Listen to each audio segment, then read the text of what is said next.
Bonjour à tous chers frères et sœurs, j'espère que vous allez bien, moi ça va très très bien. Alors aujourd'hui nous allons nous retrouver sur une nouvelle vidéo et nous allons parler à la lumière des Écritures, toujours parce que nul n'est censé, comme la loi des hommes le dit, nul n'est censé ignorer la loi, et bien un enfant de Dieu ne doit pas être censé ignorer la parole, faire l'autruche et ne pas justement se conforter aux Écritures et ne pas forcément vouloir chercher si nous sommes dans le péché ou pas, peut mener à la perdition, ça faut le savoir. Dieu veut que nous cherchions, Dieu veut que nous apprenions à le connaître et automatiquement on doit chercher dans la parole de Dieu si quelque chose que l'on commet est un péché ou pas. Et lorsque l'on a un doute, la Bible nous enseigne même que lorsque nous sommes dans le doute, nous sommes déjà dans le péché. Donc il faut faire attention et aujourd'hui nous allons parler donc d'un sujet très important qui touche beaucoup de monde. Il s'agit donc du tabac, de la cigarette. On va parler aussi, bien sûr, on peut englober dans cette vidéo l'alcool. Et où je ferai vraiment une petite aparté pour vous expliquer ce qui concerne par rapport à l'alcool. Et aussi, on parlera donc bien sûr de la drogue, notamment quelque chose qui est vraiment devenu très banal, le cannabis. On entend vraiment parler, on voit autour de nous beaucoup de personnes qui fument. Et c'est devenu quelque chose de vraiment très banal. Donc on va voir justement si ce que la parole de Dieu en dit et si Dieu est d'accord avec ces choses-là.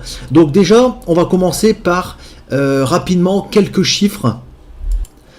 Alors par rapport au tabac, donc il faut savoir que le tabagisme, donc qu'il soit actif ou passif, c'est un véritable problème de santé publique et c'est quelque chose qui est vraiment dangereux pour la santé. Chaque année, en moyenne, 78 000 personnes, rien qu'en France, imaginez bien, décèdent à cause de la cigarette. C'est-à-dire un décès sur 14. On est quasiment à 1/10 de la population qui décède à cause du tabac. Vous vous rendez compte, c'est vraiment des chiffres énormes. Donc parmi lesquels 59 000 hommes, donc les hommes sont plus touchés, contre 19 000 pour les femmes. Donc le tabac est tout simplement un tueur silencieux. On ne voit pas arriver les maladies qui nous tombent dessus progressivement. Et généralement quand ça tombe, ça fait très mal.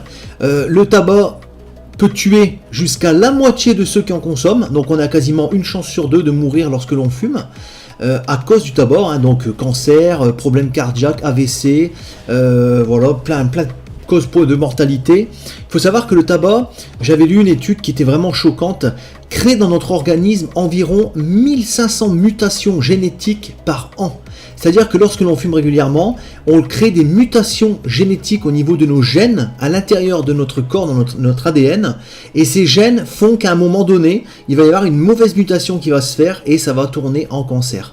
Donc le tabac fait plus de 8 millions de morts chaque année à travers le monde, donc 8 millions de personnes qui partent malheureusement, sinon pas le Seigneur Jésus, à la perdition. Imaginez un petit peu le nombre de personnes, et plus de 80% des 1,3 milliard de fumeurs dans le monde vivent dans des pays à revenus faibles ou modérés. En fait, le tabac, c'est quelque chose de très vicieux. Pour moi, c'est vraiment quelque chose de démoniaque. Je vais vous expliquer pourquoi. Parce que c'est quelque chose de très vicieux. En fait, lorsque l'on est fumeur, on a tendance à prendre mieux les temps d'attente. En fait, on se prend plus de pauses à savourer sa cigarette. Et en fait, on a l'impression que le temps passe plus facilement. On s'ennuie moins parce qu'on passe notre temps à fumer.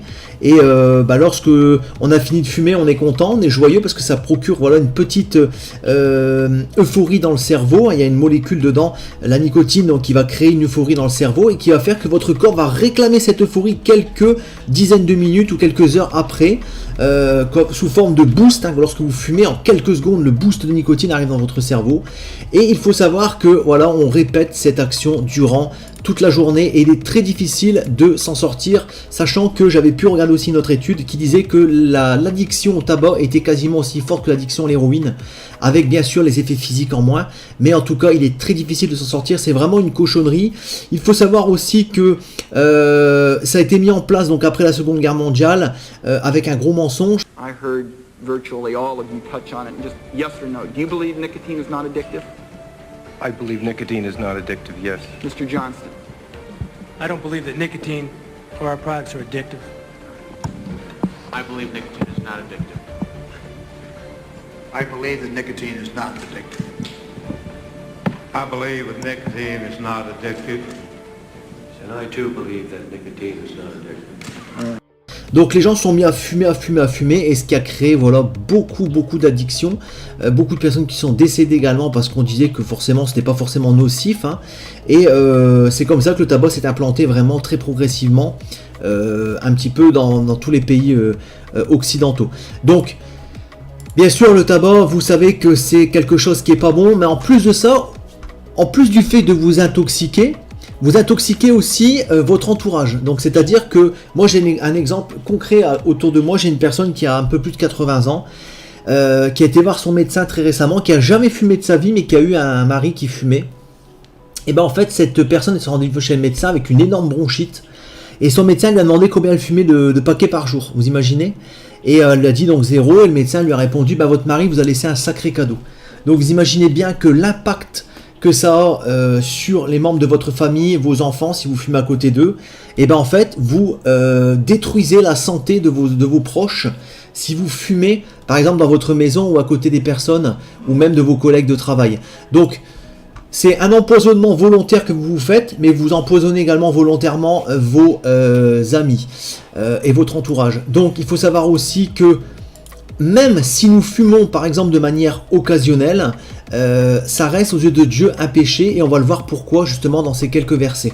Parce que je pense que voilà, vous connaissez un petit peu les avis du tabac, enfin les dangers et les risques que procure le tabac, hein. J'étais moi-même fumeur avant, et je peux vous dire que c'est quelque chose vraiment qui nous pourrit la vie. On a une multitude de choses, on est plus fatigué, on a le teint qui est pas beau, on a les dents qui jaunissent, vous imaginez une cigarette brûle 80 calories, donc lorsque vous fumez, vous pompez votre énergie, donc vous êtes vraiment beaucoup plus fatigué que quelqu'un qui ne fume pas. Vous vous encrassez les poumons, donc vous êtes beaucoup plus vite également essoufflé. Donc en fait il y a vraiment une multitude d'effets secondaires, et croyez-moi aussi que j'ai vu malheureusement des personnes qui ont fumé pendant 20-30 ans, cancer, artères bouchées, donc avec des artères qui sont complètement pourries, qui sont sur le point de céder, donc avec une énorme hémorragie à la clé et une mort. Les artères dans le cerveau c'est pareil, ça se bouche avec risque d'AVC, de paralysie. Enfin voilà, vous imaginez un petit peu tout ce qui nous pend au-dessus de la tête. Donc je pense que toutes ces choses là doivent aussi nous faire prendre conscience que c'est quelque chose qui est vraiment démoniaque, c'est quelque chose qui est mis en place pour tuer les gens, et le prix que ça coûte, c'est vraiment quelque chose également de colossal au niveau du budget. On est quasiment arrivé à presque 10 € le paquet, vous vous rendez compte? Celui qui fume un paquet par jour, ça lui fait donc 300 € par mois, multiplié par 12 mois, donc ça lui fait 3600 € de jetés par la fenêtre. Donc si vous fumez à deux, ça vous fait donc 7200 € de perdus par an. Sur 2 ans de temps, vous avez quasiment une voiture neuve. Donc franchement, il y a autre chose à faire, je pense, que de fumer. Et on va voir justement ce que Dieu pense de ces choses-là, parce que c'est aussi quelque chose qui est vraiment très important. Et croyez-moi que tout ce qui est alcool, drogue, joint et tabac, Dieu ne voit vraiment pas ça d'un bon oeil. On va regarder tout de suite pourquoi. Alors déjà dans Jean chapitre 8 verset 36, si donc le Fils vous a affranchi, vous serez réellement libre. Donc déjà les personnes qui sont nées de nouveau, qui demeurent en Christ, ne peuvent plus retomber dans le tabac. C'est quelque chose qui est important à comprendre, parce que le Seigneur Jésus nous rend libres de ces choses, de ces addictions du monde qui détruisent la santé des gens et ceux de notre entourage. Donc si vraiment vous demeurez en Christ, vous serez libérés du péché, si vraiment vous lui demandez son aide, et si vous avez aussi cette envie, cette volonté au fond de vous de plaire au Seigneur et d'obéir. N'oubliez pas que la Bible nous dit que si vous m'aimez, vous garderez mes commandements. Donc si vous aimez le Seigneur, vous avez aussi votre effort à faire pour arrêter le tabac et pour y résister, pour plaire à Dieu, tout simplement. La Bible nous dit aussi dans 1 Corinthiens chapitre 6 verset 12, tout m'est permis, donc on peut vraiment toucher à tout, mais tout n'est pas utile. Donc tout m'est permis, mais je ne me laisserai asservir par quoi que ce soit. Voilà ce que Paul disait. Et lorsque nous fumons, nous sommes sous l'emprise du tabac. Nous sommes asservis à fumer. Et nous sommes donc automatiquement dans le péché. Nous transgressons déjà cette loi que Paul nous parle justement dans Corinthiens, qui disait qu'il ne se laisserait pas asservir par quoi que ce soit. Et bien lorsque nous fumons, nous sommes dépendants, donc nous nous laissons asservir par la cigarette. Donc là on voit déjà une contradiction par rapport à la parole de Dieu. Je rappelle que Paul recevait ses indications et ses prescriptions directement de l'Esprit de Dieu. Donc c'est Dieu qui lui disait ces choses-là, de ne pas se laisser asservir. Donc lorsque nous fumons, lorsque nous sommes dans la drogue, toutes ces choses-là, nous sommes asservis par ces choses-là. Même si nous sommes de manière occasionnelle, par exemple je vais parler donc pour la drogue et le cannabis, n'oubliez pas que nous sommes le temple du Saint-Esprit. Nous le voyons donc dans 1 Corinthiens chapitre 3 du verset 16 à 17. Ne savez-vous pas que vous êtes le temple de Dieu et que l'Esprit de Dieu habite en vous? Si quelqu'un détruit le temple de Dieu, Dieu le détruira car le temple de Dieu est saint et c'est ce que vous êtes. Donc même si nous faisons ça de manière occasionnelle, à chaque fois que nous fumons, nous sommes asservis, nous détruisons le temple, même si c'est à une petite échelle, et automatiquement, regardez ce que la parole de Dieu nous dit, Dieu détruira ceux qui détruisent son temple. Nous sommes l'imitation, nous devons être les imitateurs de Christ. Est-ce que vous voyez le Seigneur Jésus avec une cigarette dans la bouche? Quelqu'un qui se goudronne les poumons, qui se détruit avec quelque chose voilà, qui nuit à la santé. On le voit bien. Sachez aussi que nous devons être le reflet de Dieu dans ce monde. Donc, si les gens qui sont en dehors de la foi nous voient avec une cigarette à la bouche, quelle image nous donnons du Seigneur? Ça aussi, nous devons refléter la gloire de Dieu. Donc si nous nous comportons comme les païens, qui n'ont pas d'espérance, qui n'ont pas de Dieu et qui fument, à quel titre justement serions-nous glorifiés par notre comportement si nous les imitons? Ça c'est quelque chose aussi que nous devons avoir en tête. Nous sommes loin d'imiter le Seigneur Jésus-Christ si nous mettons des choses qui nous détruisent et qui font aussi du mal à notre entourage, à notre bouche, que ce soit le tabac, que ce soit la drogue, les joints par exemple, même si c'est de manière occasionnelle, je le dis clairement, on le voit très bien dans ce verset.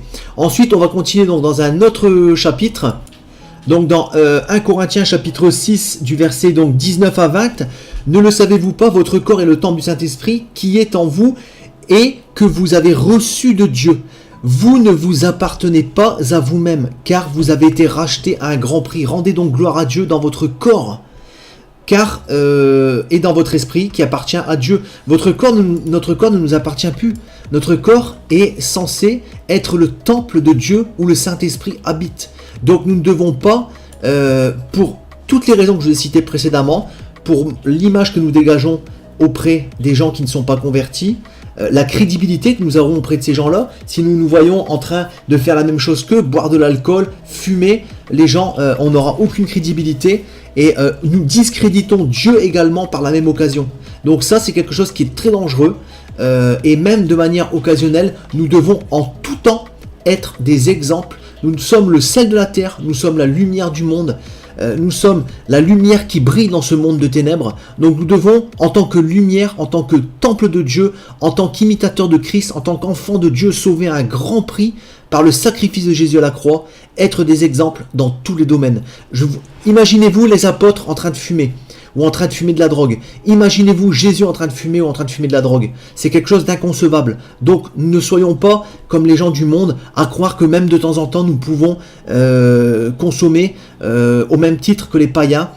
Mes frères et sœurs, vraiment prenons conscience que ces choses-là ne sont pas pour un enfant de Dieu. Quelqu'un né de nouveau n'aura même plus en tête de faire ces choses-là et marchera dans l'obéissance et le respect total de son corps. Et on va terminer donc par un dernier verset dans Galates chapitre 5 du verset 19 à 21. Or, les œuvres de la chair sont manifestes, ce sont l'impudicité, l'impureté, la dissolution, l'idolâtrie, la magie, les initiés, les querelles, les jalousies, les animosités, les disputes, les divisions, les sectes, l'envie, l'ivrognerie, les acceptables, les choses semblables. Les choses semblables, ne pensez-vous pas que le tabac fait partie justement de ces choses? Pensez-vous vraiment qu'un enfant de Dieu peut fumer, peut consommer par exemple des alcools forts? Donc la Bible, par rapport aux alcools, nous dit que nous pouvons boire un petit verre de ci, de là, mais par contre, dès que l'on rentre dans l'ivresse, on pêche. Parce qu'on va tout de suite venir entacher le temple de Dieu, le Saint-Esprit, qui ne peut plus agir. Donc, à savoir justement si on va réussir à se mettre les limites. Donc moi personnellement, je vous donne mon point de vue par rapport à l'alcool. Moi, les alcools forts, c'est complètement banni, c'est interdit dans la parole de Dieu. Donc tout ce qui est whisky, pastis, tous les alcools vraiment forts, c'est interdit. La bière et le vin, par exemple, peuvent être bu vraiment de manière extrêmement modérée et bien sûr occasionnelle, parce que lorsque l'on boit ça tous les jours, on tombe dans justement ce qu'on avait vu juste avant, c'est-à-dire donc être asservi par l'alcool, et ça devient vite un engrenage. Et donc moi personnellement j'ai pris la décision pour justement plaire à Dieu, d'être un holocauste vraiment de bonne odeur, de me priver de toute forme d'alcool. Donc je ne bois plus que des smoothies, des jus de fruits, des jus de raisin, des bières sans alcool aussi. Maintenant on a du vin et des bières sans alcool, et franchement j'y trouve vraiment mon compte, et je sais que voilà, je ne suis pas à défaut avec mon Dieu, et je sais que voilà, par rapport au sacrifice que Jésus a fait, on ne peut pas aller autrement que cela, et je pense que c'est vraiment la moindre des choses que l'on peut faire. Donc mes frères et sœurs, je vous encourage à méditer ces versets, à prendre conscience que Dieu nous appelle à la sainteté, à la sanctification, nous appelle aussi à ne pas nous conformer aux choses de ce monde, donc toutes les choses que les païens font autour de nous, voilà, petite soirée avec le petit joint qui tourne, voilà, de temps en temps une petite cigarette pour être dans le mouvement avec nos amis, toutes ces choses-là ne sont pas de Dieu, mes frères et sœurs. Ces choses-là ne plaisent pas au Seigneur, et croyez-moi que voilà, on voit clairement que on est le temple de Dieu, on est la lumière du monde, le sel de la terre. À nous de donner la saveur, à nous de donner l'envie justement de montrer aux gens que le Seigneur nous délivre de ces choses, et par amour pour lui, battons-nous contre ces choses, et ne touchons pas ces choses-là, mes frères et sœurs. Voilà, même à titre occasionnel, je vous encourage vraiment à ne pas toucher, parce que il faut vraiment, je pense, comme Paul l'a dit, vivre notre vie dans la crainte de l'Éternel. Et je pense que toucher à ces choses-là, même si on se dit que bon, c'est de manière occasionnelle, c'est prendre un risque. Et moi personnellement, j'ai pas envie de prendre le risque pour quelques bouffées de choses qui détruisent mon corps, pour quelques secondes de plaisir, de passer à côté de ma vie éternelle. Donc automatiquement, moi je bannis tout ça de ma vie, et je vous encourage vraiment à en faire de même. En tout cas, n'oubliez pas ce que le Seigneur a dit, hein. Soyez mes imitateurs. Donc voilà, imaginez le Seigneur Jésus avec une cigarette dans la bouche, et pensez aussi au mal que ça fait à votre corps et à votre entourage. Donc automatiquement, je pense que vous aurez bien compris que tout ce qui est alcool, tabac et drogue, c'est vraiment des choses à bannir de notre vie, et qui ne doivent pas faire partie des enfants de Dieu. Voilà, soyez bénis mes frères et sœurs, passez une très bonne journée, moi je vous dis à très bientôt pour une prochaine vidéo. Tout pouvoir m'a été donné dans le ciel et sur la terre. Il y a plusieurs demeures dans la maison de mon Père. Si cela n'était pas, je vous l'aurais dit. Je vais vous préparer une place. Et lorsque je m'en serai allé et que je vous aurai préparé une place, je reviendrai et je vous prendrai avec moi, afin que là où je suis, vous y soyez aussi. Vous savez où je vais, et vous en savez le chemin. Je suis le chemin, la vérité et la vie. Nul ne vient au Père que par moi. Abraham, votre père, a tressailli de joie de ce qu'il verrait mon jour. Il l'a vu, et il s'est réjoui. Si vous me connaissiez, vous connaîtriez aussi mon Père, et dès maintenant vous le connaissez, et vous l'avez vu. Et je vous le dis, avant qu'Abraham fût, je suis. Seigneur, montre-nous le Père, et cela nous suffit.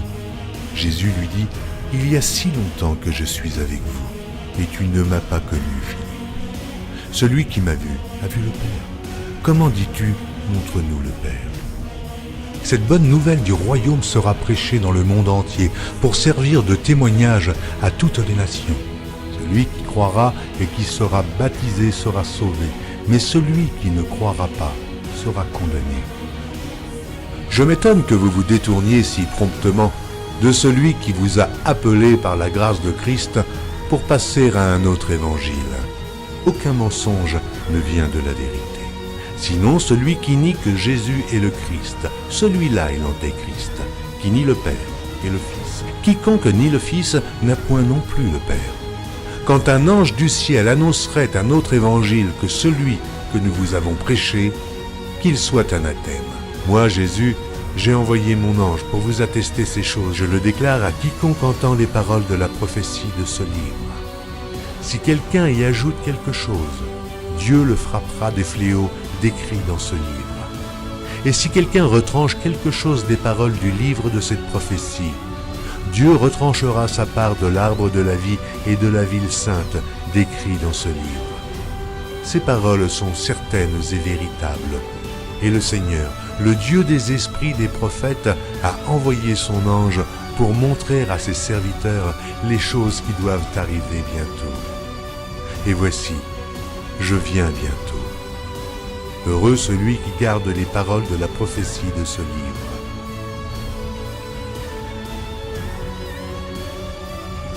Voici, il vient avec les nuées, et tout œil le verra, même ceux qui l'ont percé. Et toutes les tribus de la terre se lamenteront à cause de lui. Oui. Amen. Je suis le rejeton et la postérité de David, l'étoile brillante du matin. Je suis l'alpha et l'oméga, dit le Seigneur Dieu, celui qui est, qui était et qui vient, le Tout-Puissant, le premier et le dernier, le commencement et la fin. Que la grâce du Seigneur Jésus soit avec tous. Moi, Jésus, je viens bientôt. Vous êtes en bas, moi je suis d'en haut. C'est pourquoi je vous ai dit que vous mourrez dans vos péchés. Car si vous ne croyez pas ce que je suis, vous mourrez dans vos péchés.